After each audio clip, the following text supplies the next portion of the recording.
Hello everyone, my name is JoshJrumJrastic and welcome to another MrBallen video. In today's video, we're going to be watching Top 3 Photos with Disturbing Backstories, Part 18.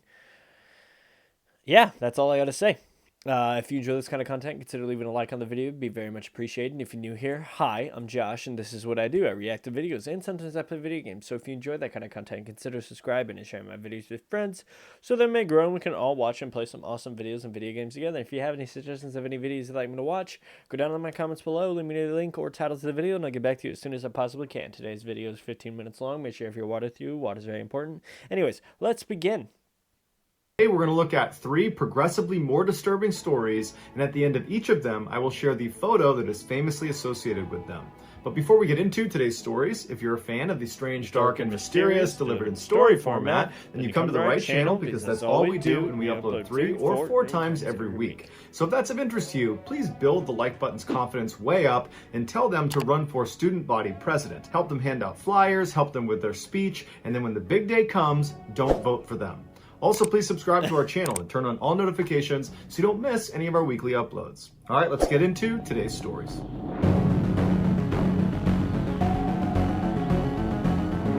That would kind of be stupid. You know, because what if they win? That'd be funny.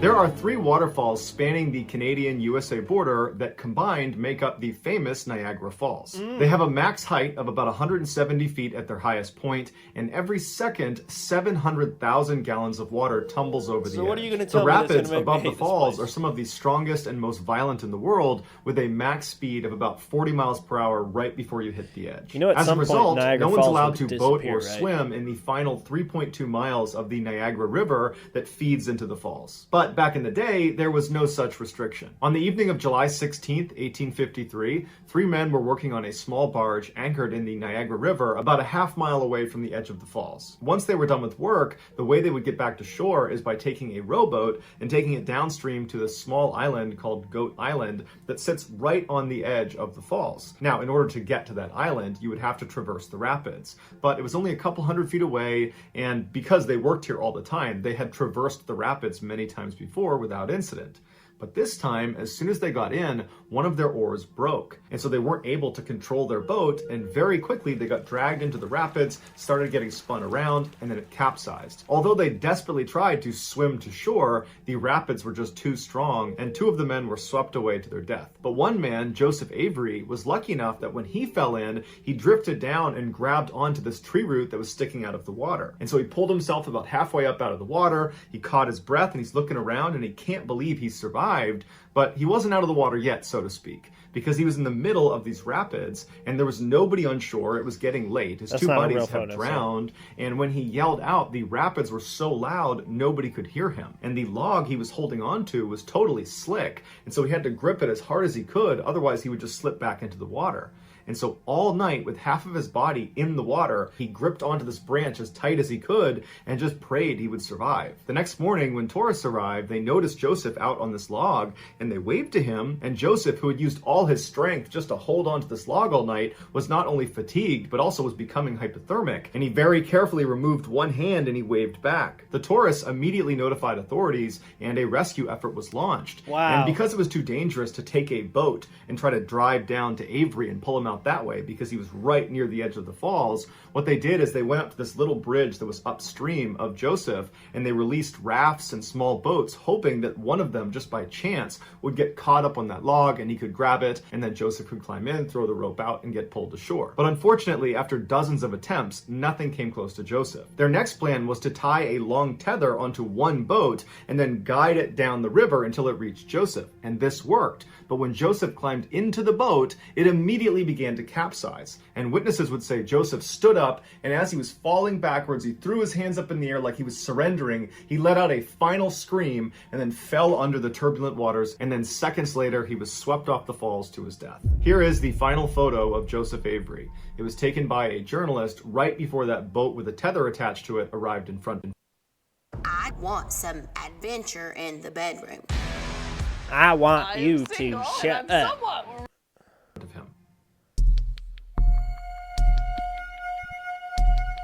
Chad Lawhorn Wow. woke up in his Nashville home around 3 a.m. on April 8th, 2018. Watching Mr. He had Ballen taken a videos long just flight make me back from San sad. Francisco the night before, so his sleep schedule was all messed up. Not feeling very tired, he decided to go downstairs to the kitchen to get a snack. And as he was walking down the stairs, he pulled out his phone and he saw a notification from his Venmo account. His younger brother, Casey, had sent him $250, and attached to it was a single word note. It just said, "damages." Knowing his brother had long struggled with his mental health, Chad was concerned he was getting ready to hurt himself, and he had sent him this money as a way to compensate for the emotional toll he was about to inflict on him. Chad didn't even change out of his pajamas. He grabbed his keys, hopped in his car, and began driving the 2 hours to East Ridge, Tennessee, where his younger brother and his mother lived. On the ride there, he called both of them dozens of times, but he never got through. When he finally pulled onto their street, he looked down the road and he saw dozens of police cars and TV crews, and there was yellow crime scene tape all around their property. Chad just stopped the car right in the middle of the road and just stared. And he didn't know how long he was there for, but at some point one of the police officers noticed him and walked up and knocked on his window. And when the officer found out who he was talking to, the news Chad was delivered was far worse than anything he was expecting. 24 hours earlier, Chad's younger brother, Casey, who was 23, was spending the day with one of his very good friends named Avery. They had gone to a comic book store to play Magic the Gathering, and then afterwards they headed back to Casey's house to go to bed. Around 12:30 in the morning, Avery fell asleep on the living room floor, and as Casey was getting ready to go to bed himself, his mother called him and asked if he could come pick her up at the bar. And so Casey begrudgingly agreed to do it. He drove to pick her up, and when he saw her, he could tell she was totally intoxicated. And the entire ride home, she just pleaded with Casey not to hurt himself because it would totally devastate her if he ever did that. Casey hated when she talked to him that way, and apparently she did this all the time. When they got back to the house, Casey dropped his mom off, and then he went up to his bedroom where he retrieved a rifle he had stolen from a friend. And then he paced around his room for a while, getting mentally prepared for what he was about to do. And when he felt ready, he left his room, he went downstairs to the living room where Avery was still asleep on the ground, and he placed the rifle up against the side of his head, and he fired one shot, killing his friend instantly. Once he was dead, Casey went upstairs to his mother's room. When he got to the threshold of her room, he pushed the door open and it was totally dark, but he could tell his mother was still awake in her bed. He raised his rifle and he fired, except the gun didn't go off. It jammed. His mother, because she was so intoxicated, did not hear the shot ring out, and she didn't really know what her son was doing in the doorway, so she did not raise any alarms. And so Casey just turned around, walked into the hallway where there was light, he fixed the jam in his gun, he turned back around, and this time his mother was now out of bed because the family dog was barking like mad, and so his mother was trying to calm the dog down, and she looked up and saw her son standing in the doorway carrying a gun, and so she just kind of froze and stared at him, and that's when Casey, without any hesitation, raises his rifle and fires 2 shots, and then his gun jams again. Now, neither of those 2 shots were fatal, although one of them did strike her in the arm. And even though she was intoxicated, she was now fully aware her son is trying to kill her. And so she's screaming at him, "Why are you doing this? You're killing me!" Casey was totally unfazed. He flipped on the lights, he fixed the jam, he re-aimed at his mother, and his mother, who was still just standing next to the bed, looking at her son, wondering why this was happening, and Casey just aimed and took 2 shots, and these would be fatal. After that, he went downstairs and robbed Avery, and then he hopped in his car and he drove all the way to Mississippi, where within 24 hours, he would take his own life. We know all of these details because shortly after he committed these crimes, Casey posted a lengthy confession to Facebook detailing exactly what happened and what he did. This is a screenshot of the actual post. It's extremely graphic and it's since been removed from the social media platform. In his post, Casey says he feels extremely bad for his older brother Chad because he knows this is going to be extremely hard for him, and he encourages people to help his brother during this insanely difficult time. While he doesn't provide a specific motive for why he committed these crimes, he does say at the end of his confession that he's been thinking about murder a lot lately and wanted to know how it felt. But after doing it, he says he barely felt anything at all.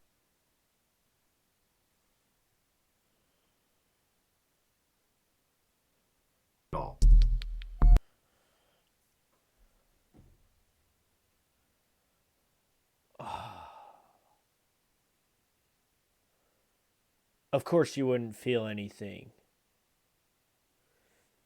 Idiot. You already don't feel anything. If you don't feel anything, why would you think murder would fix that?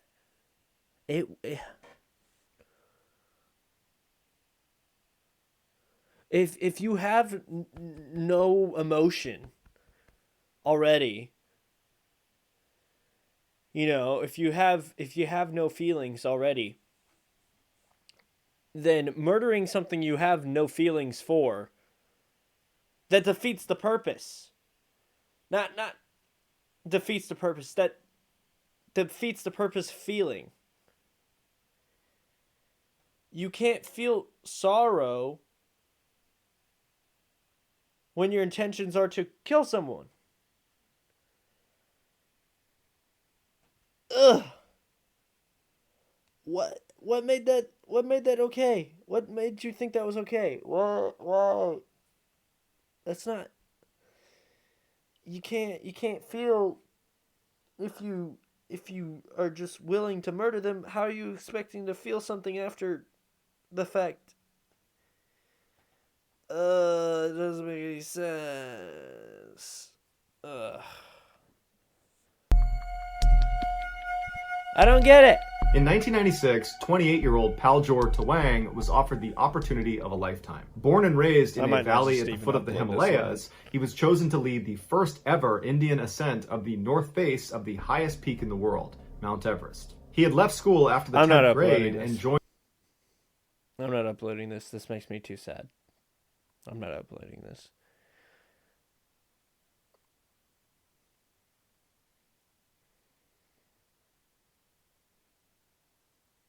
Actually, you know what? Maybe I will upload this. I don't know. I've had like at least 10 videos that I haven't uploaded before.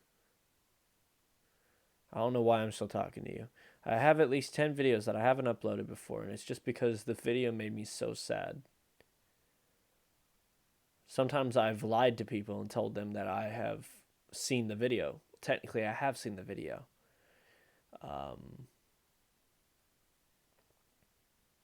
It's not even really a lie. Technically, I have seen the video. It's just, I'm not going to upload them. This is one of those videos where I'm like, I don't want to upload it. This video sucks. This video sucks. I don't want to upload this.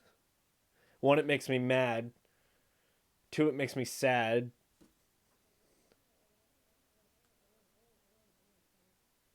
You having trouble breathing over there, doggy?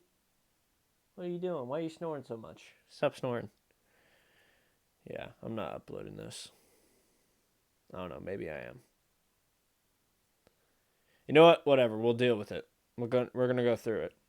Joined the highly competitive and prestigious Indo-Tibetan Border Police. Created in 1962 in response to their domineering neighbor, China, the Border Police specialized in high-altitude landscapes. They had to, given that the boundary between India and China ran through the very rugged Himalayan mountain range. 12 years after joining the Border Police, Paljor was an expert climber and very well liked by his peers, making him an obvious candidate for one of the Border Police's most ambitious missions to date. While Paljor's mother was full of pride for her son's work and accomplishments, he didn't think she would be very supportive if she knew how dangerous the mission he was going on was. And so he told her he was climbing a different mountain, although she would find out through friends where he was actually going, and she would plead with him not to go, but Paljor was not about to change his mind. He was excited and he was confident. In May of that year, Paljor said bye to his family, and he and the other hikers set out on their journey. At first, it went extremely well. The weather was perfect, and the men seemed to be having an excellent time.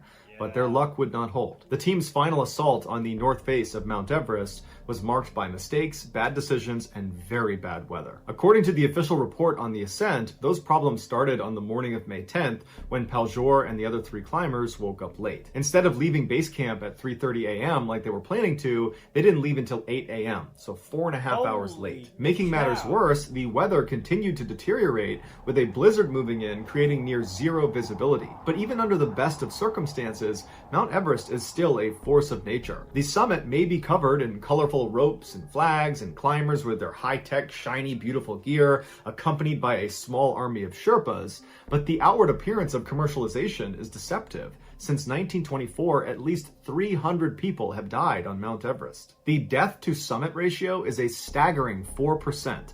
The extremely high altitude Everest reaches 5.5 miles into the sky not only makes physical exertion extremely difficult, it affects your judgment and decision making, and not in a good way. Climbers and scientists have a name for the final half mile of Mount Everest. Also, this is It's called for the death everyone zone, who because thinks that I'm not literally, allowed to react while you're to up this there, stuff. you're dying. There you Oxygen go. is so limited up there that your cells just begin to die, and extremely fit people will have heart attacks and strokes and experience debilitating altitude sickness. The conditions are so severe that people have died from exhaustion just standing in line waiting to reach the summit. But one of the biggest killers in the death zone is something called summit fever. When you get to that point in the climb, you are so close to reaching your goal. People will disregard safety and keep going on when really they should turn around and go back. Paljor and his 3 teammates were given strict orders to turn around at 3 p.m. if they had not reached the summit yet.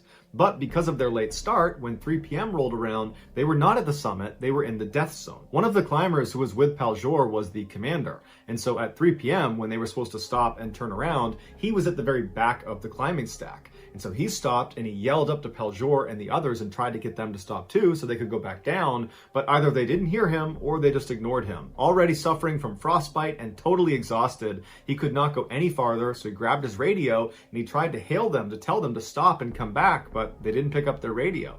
And so the commander, after waiting for a few minutes, knew he had to go back down, and so he turned and began the descent. About 30 minutes later, the commander's radio crackled on again, and it was Paljor and the others, and they were informing him that they were going to make a push for the summit. They were about an hour away. And the commander said, "Stop, turn around, I'm ordering you to come back down. The weather is only getting worse." But whether they were suffering from summit fever or overconfidence, we don't know. But regardless, they refused. Frustrated and terrified for the other climbers, the commander just continued down the mountain.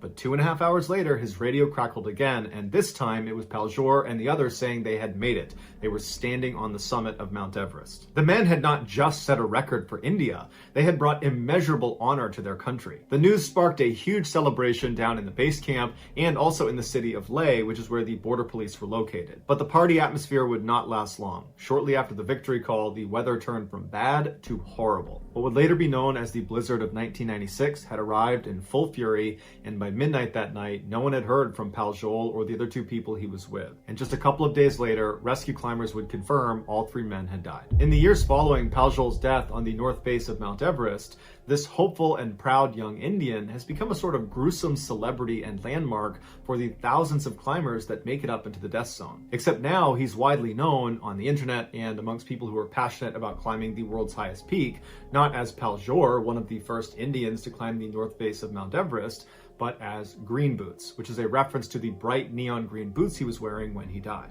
For more than 20 years, he's laid near the top of Mount Everest in a small limestone cave, wearing an orange parka and blue pants, and he's curled on his side with his arms wrapped around him like he's trying to keep himself warm. Since his death, anyone climbing the north face when the snow cover is light would literally have to step over his body to get to the top. But Paljor is not the only dead body on Mount Everest. There are over 200 other dead climbers littering the slopes of the world's highest peak. It's just too dangerous and too expensive to try to get them down, and so they stay wherever they died. Which means if you climb Mount Everest, you will literally be climbing over dead bodies on your way to the summit. But of all the bodies on Mount Everest, the most famous by far is Paljor. Here is an image of Paljor, aka Green Boots. No way. So that's going to do it, guys. If you found the secret in today's episode, let us know in the comments. I don't want to upload this. I don't. But I am. I don't know if you enjoyed this video. I don't know how you could enjoy this video. But anyways, guys, as always, stay strong, everyone. Stay safe. Wear your seatbelt, wear your helmet, wear your mask. Don't put the flashlight behind you. Don't look in the haunted mirrors. And as always, have a nice day.